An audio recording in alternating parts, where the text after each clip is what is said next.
সাধারণ মানুষের মতো সব দেখলে হবে না, আপনাকে খিদির আলাইহিস সালামের মতো দেখতে হবে। তার মতো মুসা আলাইহিস সালাম বলছেন যে নৌকা ফুটা করলেন কেন? সূরা কাহফ কেউ পড়েছেন?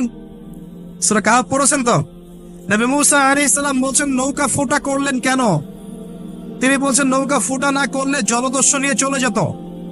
মুসা আলাইহিস সালাম বলছেন নিষ্পাপ বাচ্চাকে হত্যা করলেন কেন? খিদির আলাইহিস সালাম বলছেন এই বাচ্চাকে হত্যা না করলে এই বাচ্চা বড় হয়ে বড় কাফের হতো, পিতা মাতাকেও কাফের বানাতো। মুসা আলাইহিস সালাম বলছেন এই দেয়াল কেন নির্মাণ করলেন পারিশ্রমিক ছাড়াই?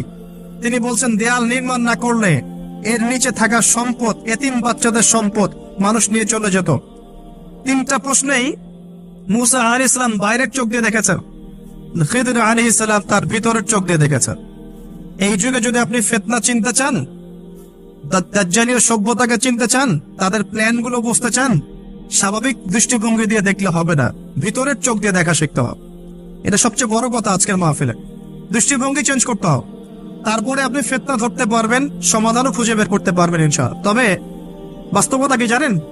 বাস্তবতা হচ্ছে খিদির আলাইহিস সালামের মতো মানুষদেরকে এই সমাজ মূল্যায়ন করে না।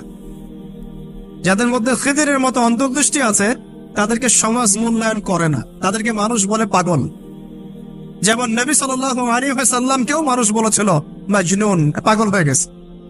নবী সাল্লাল্লাহু আলাইহি ওয়াসাল্লামকে মানুষ বলছে সাহের, জাদুকর, মাজনুন, ফারিকুল জামাআ বলছে, সাবিঈ, কত কথা বলেছে।